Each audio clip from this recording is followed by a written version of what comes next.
La nature sauvage des Appalaches est aussi époustouflante qu'indomptée. Un endroit où l'équilibre de la nature est à la fois beau et brutal. Emily Davis, 16 ans, avait passé toute sa vie dans ces bois, apprenant leurs secrets de son père, un garde forestier vétéran. Mais rien n'aurait pu la préparer à ce qu'elle découvrit un matin frais le long du sentier de l'Est. Un cri désespéré résonna à travers les arbres. En suivant le son, Emily tomba sur une scène qui fit battre son cœur, un braconnier, un sac en toile qui se débattait et le gémissement immistacable de quelque chose de petit, quelque chose de sauvage. Ce qui se passa ensuite fut une décision prise en un instant, mais qui changerait tout. Parce que parfois, les liens les plus inattendus ne se forment pas dans le confort, mais dans la lutte pour la survie. C'est l'histoire d'une fille, d'un lynx roux et d'un sauvetage qui deviendrait le début de quelque chose d'extraordinaire. La brume matinale précoce planait bas sur la forêt des Appalaches de l'ouest de la Virginie, où des chênes et des érables anciens montaient la garde sur des générations de faunes qui appelaient ces bois leur maison.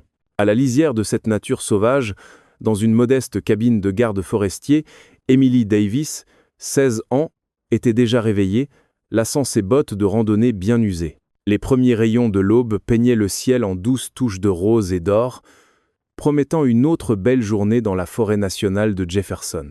Emily avait grandi dans ces bois, apprenant leurs secrets de son père, Mark Davis, qui avait servi comme garde forestier pendant plus de 2 décennies. Leur cabine, bien que petite, était un témoignage de leur dévouement à protéger la nature sauvage. Les murs étaient ornés de photographies de faune, beaucoup prises par Emily elle-même, et de posters éducatifs sur la flore et la faune locale. Un favori particulier était une illustration détaillée de la population locale de lynx roux qui avait fait face à des menaces croissantes du braconnage ces dernières années. « Départ tôt aujourd'hui, gamine ?» demanda Mark en émergeant de la cuisine avec 2 mugs fumant de chocolat chaud, son visage buriné se plissant en un sourire chaleureux alors qu'il en tendait un à sa fille. Emily hocha la tête, acceptant le mug avec gratitude. « Je veux vérifier le sentier de l'Est avant l'école. Quelque chose n'allait pas quand j'y étais hier. » Elle avait hérité de l'intuition de son père pour les rythmes de la forêt, et dernièrement, ces rythmes semblaient désaccordés. L'expression de Mark devint sérieuse. « Tu l'as remarqué aussi. J'ai reçu des rapports d'activité inhabituels dans ce secteur. Souviens-toi des règles. »« Je sais. Papa. » Interrompit Emily avec un roulement d'yeux gentil. « Restez alerte, garder ma radio allumée et ne pas engager avec des personnages suspects. Je fais ça depuis que j'ai 12 ans. » Son père rit, mais ses yeux restèrent inquiets. « Ce n'est pas parce que tu es ma garde forestier junior depuis 4 ans que j'arrête de m'inquiéter. Le secteur de l'Est me donne des maux de tête dernièrement. 3 rapports de véhicules suspects au cours de la semaine passée seulement. » Emily finit son chocolat chaud et attrapa son sac à dos, déjà rempli de son équipement de patrouille habituel. Trousse de premiers soins, bouteille d'eau, mélange de sentier et son appareil photo chéri. La photographie n'était pas juste un hobby pour elle, c'était une façon de documenter la santé de la forêt et tout signe de perturbation.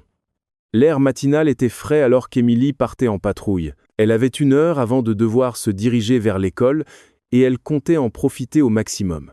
Le sentier de l'Est était l'un de ses favoris, serpentant à travers un sous-bois dense et des affleurements rocheux qui offraient des habitats parfaits pour la faune locale. En marchant, Emily remarqua des changements subtils dans le cœur matinal de la forêt. Le cacophonie joyeuse habituelle des chants d'oiseaux semblait atténuée, interrompue par des périodes occasionnelles de silence complet, un signe sûr que quelque chose perturbait l'ordre naturel.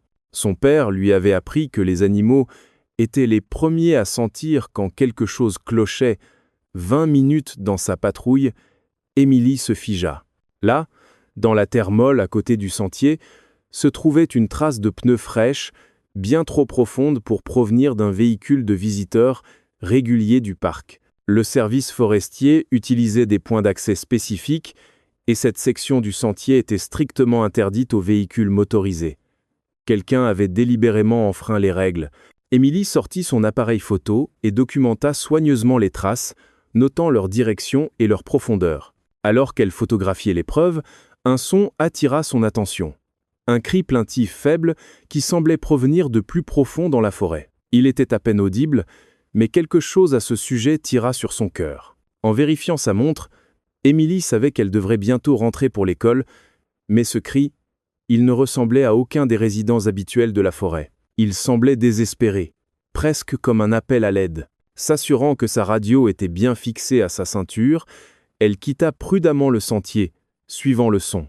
Le sous-bois devint plus épais alors qu'elle poussait plus profondément dans la forêt. Des buissons épineux accrochaient sa veste, mais Émilie pressa, motivée par une urgence inexplicable. Le pleur devint légèrement plus fort, et maintenant elle pouvait dire qu'il provenait de derrière un épais fourré de lauriers de montagne. En approchant, un mouvement attira son œil, un éclat de vêtements de camouflage qui n'appartenait définitivement pas au personnel du service forestier. Émilie se baissa rapidement derrière un grand chêne, son cœur battant la chamade. À travers les feuilles, elle pouvait distinguer un homme accroupi près du sol, fourrant quelque chose dans un grand sac en toile. Le cri vint à nouveau, cette fois clairement de l'intérieur du sac, et le sang d'Émilie se glaça. Elle le reconnut maintenant, c'était un bébé lynx roux, et d'après le son, un très jeune. Les bébés lynx roux étaient incroyablement rares à rencontrer. Ils étaient habituellement soigneusement cachés par leur mère dans des tanières sécurisées. L'esprit d'Émilie s'emballa. Où était la mère? Quelque chose lui était-il arrivé? Les problèmes de braconnage que son père avait mentionnés prirent soudain une dimension horrifiante nouvelle. Elle sortit sa radio, prête à appeler des renforts, mais hésita. Au moment où l'aide arriverait, le braconnier pourrait être parti depuis longtemps, et avec lui le bébé effrayé. S'appuyant sur chaque leçon que son père lui avait enseignée sur les confrontations avec la faune, Émilie prit une décision. Elle ne pouvait pas laisser cet homme prendre le bébé. Prenant une profonde inspiration, elle sortit de derrière l'arbre, se positionnant entre le braconnier et la route d'évasion la plus probable. « Excusez-moi » appela-t-elle fermement, fière que sa voix ne tremble pas malgré son cœur qui s'emballait. « C'est une zone restreinte. Je vais avoir besoin de voir votre permis du service forestier. » L'homme se redressa d'un coup, serrant le sac plus près. Il était d'âge moyen, avec une barbe hirsute et des vêtements qui avaient vu de meilleurs jours. Ses yeux dartèrent entre Émilie et la forêt derrière elle. Calculant, « Juste une promenade matinale », dit-il rudement. « Je n'ai vu aucun panneau disant que c'était restreint. » Émilie tint bon, bien que chaque instinct lui crie de courir. Il y a un panneau clairement marqué à l'entrée du sentier, et ça n'explique pas ce que vous avez dans ce sac. Elle gesticula vers le sac en toile, d'où émergea un autre cri faible. L'expression de l'homme durcit. « Ça ne te regarde pas, petite fille. Pourquoi ne vas-tu pas à l'école? »« Je suis une garde forestier junior, » déclara Émilie en sortant sa carte d'identification officielle, et tout ce qui concerne la faune dans cette forêt est absolument mon affaire. Ce que vous faites est illégal, et j'ai déjà documenté votre présence ici. Elle leva son appareil photo pour insister, bien qu'elle n'ait aucune idée si ces photos avaient capturé le visage de l'homme. Le braconnier fit un pas menaçant en avant, mais Émilie tint bon. « Tu bluffes.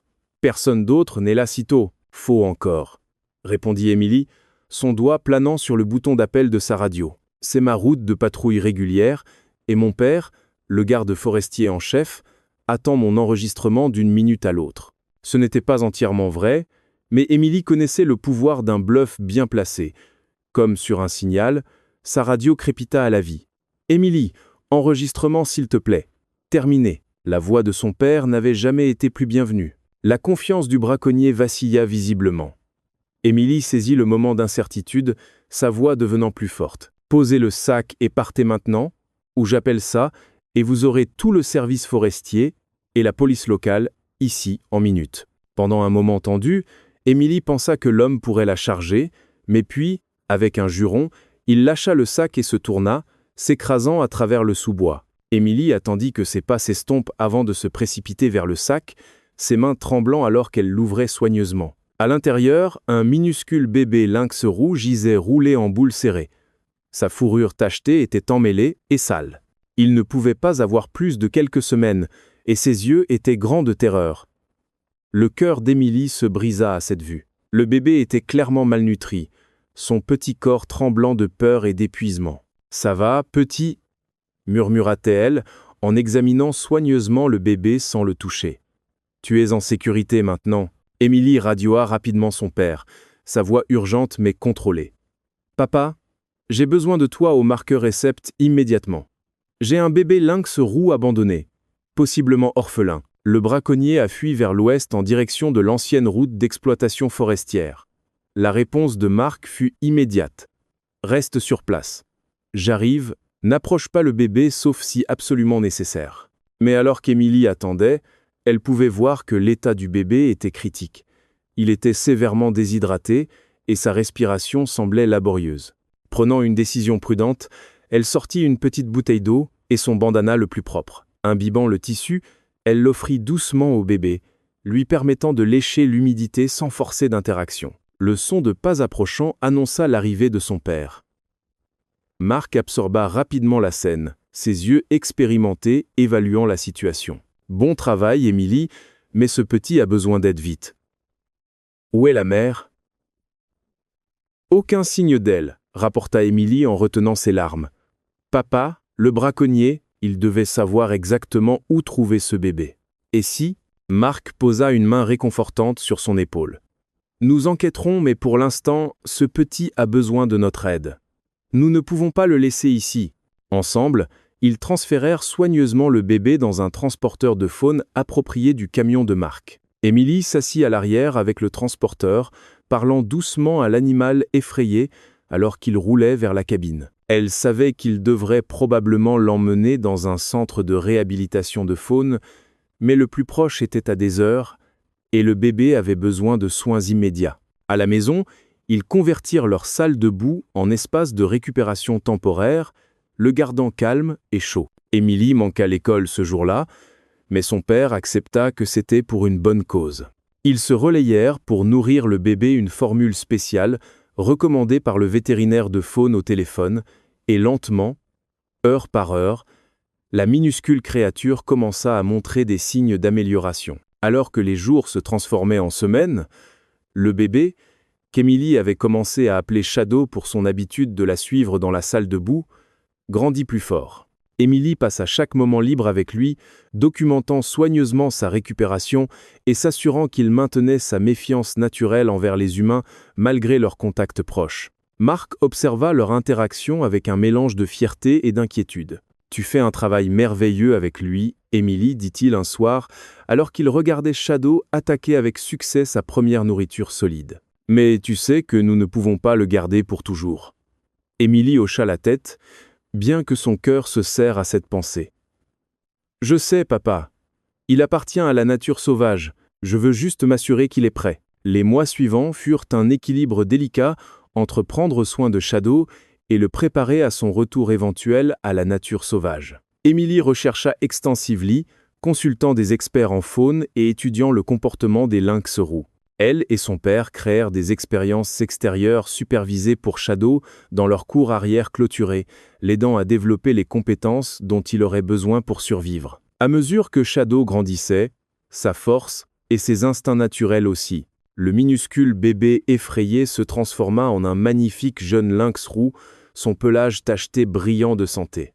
Pourtant, malgré son indépendance croissante, il maintenait un lien spécial avec Émilie. Il s'asseyait souvent près d'elle pendant qu'elle faisait ses devoirs dans la salle de boue, sa présence un rappel confortable de leur voyage partagé. L'histoire du sauvetage de Shadow se répandit dans la communauté locale grâce aux photographies d'Émilie et aux connexions de son père. Elle déclencha des conversations importantes sur la conservation de la faune et l'impact du braconnage sur les écosystèmes locaux. Émilie fut même invitée à parler à son école, partageant son expérience et éduquant ses pairs sur l'importance de protéger les animaux sauvages. Enfin, après 4 mois de réhabilitation, le jour qu'Émilie avait à la fois anticipé et redouté arriva. Shadow était prêt à retourner à la nature sauvage. Le vétérinaire de faune avait donné son approbation, et ils avaient sélectionné un site de libération parfait au plus profond de la zone protégée de la forêt, loin de toute activité de braconnage connue. Le matin de la libération était clair et frais, la forêt semblant retenir son souffle. Émilie et Marc transportèrent Shadow au lieu choisi, une vallée isolée avec beaucoup de couverts naturels et d'animaux proies. Les mains d'Émilie tremblèrent alors qu'elle ouvrait la porte du transporteur, ses yeux déjà se remplissant de larmes. Shadow émergea prudemment, son corps musclé tendu d'anticipation. Il fit quelques pas en avant, puis se tourna pour regarder Émilie, comme cherchant de la réassurance. Dans ce moment, tous les souvenirs de leur temps ensemble inondèrent l'esprit d'Émilie. Les tétées tardives, la première fois qu'il joua avec un jouet, la façon dont il ronronnait doucement quand elle lisait ses manuels à voix haute. « Vas-y », murmura-t-elle, sa voix épaisse d'émotion. « C'est ta maison maintenant. » Shadow hésita un autre moment, puis soudain bondit en avant dans le sous-bois. Il s'arrêta au bord d'un fourré, regardant en arrière une dernière fois. Émilie leva son appareil photo, capturant ce dernier aperçu de lui. Fort, en bonne santé et sauvage, exactement comme il était censé l'être. Alors qu'il marchait de retour au camion, Marc passa un bras autour des épaules de sa fille. « Tu as bien fait, gamine. Vraiment bien. » Émilie essuya ses yeux, parvenant à sourire. « Penses-tu qu'il ira bien? Grâce à toi, il a la meilleure chance possible, » assura Marc. Et son histoire aidera à protéger d'autres animaux comme lui.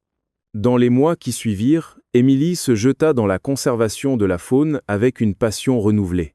Elle démarra un groupe de plaidoyer étudiants à son école et travailla avec son père pour implémenter de nouvelles mesures anti-braconnage dans la forêt. Bien qu'elle manque terriblement Shadow, elle savait que leur bref temps ensemble avait changé leur deux vies pour le mieux. 1 an après la libération de Shadow, Émilie était de retour en patrouille matinale quand elle remarqua quelque chose d'inhabituel, des traces fraîches de lynx roux dans la boue près du sentier de l'Est. Les suivant prudemment, elle arriva à une petite clairière où le soleil matinal filtrait à travers la canopée.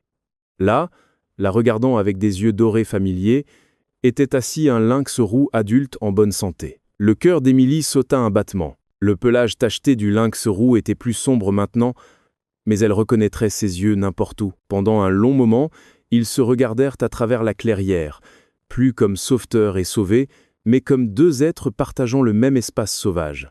Puis, avec un mouvement de queue qui semblait presque un au revoir, Shadow disparut dans la forêt, laissant derrière lui une seule empreinte de pattes parfaite dans la terre molle. Émilie la photographia avec des larmes aux yeux, sachant que c'était le plus grand cadeau qu'elle pouvait recevoir. La preuve que parfois, lâcher prise ne signifie pas au revoir pour toujours. Ce soir-là, alors qu'Émilie ajoutait la nouvelle photographie à son journal de faune, elle réfléchit à tout ce qu'elle avait appris de son expérience avec Shadow. L'amour signifiait parfois avoir le courage de lâcher prise, et la forme la plus vraie de compassion était d'aider les autres à trouver leur chemin de retour là où ils appartiennent. L'histoire de la fille qui sauva un lynx roux devint plus qu'un simple conte de sauvetage, elle devint un témoignage des liens extraordinaires qui peuvent se former entre humains et faune, et un rappel que chaque acte de gentillesse, peu importe sa taille, a le pouvoir de changer des vies et d'inspirer les autres à faire une différence dans le monde. Des années plus tard, Émilie deviendrait une biologiste de faune, dédiant sa vie à protéger des animaux comme Shadow. Et bien qu'elle rencontre de nombreuses autres créatures sauvages dans sa carrière, elle n'oublia jamais le petit bébé lynx roux qui lui avait appris que le cœur de la conservation ne réside pas dans le fait de garder les choses sauvages proches, mais dans le fait de leur donner la liberté d'être sauvages. La fin de l'histoire directe d'Émilie et Shadow devint le début de quelque chose de beaucoup plus grand. Un engagement à vie pour s'assurer que les générations futures auraient la chance d'expérimenter la même beauté sauvage qui avait capturé son cœur ce matin fatidique dans la forêt nationale de Jefferson. Et quelque part dans ces vastes bois, un lynx roux aux yeux dorés continuait à errer librement. Un témoignage vivant du pouvoir de la compassion et du lien durable entre humains et le monde sauvage qu'il s'efforce de protéger.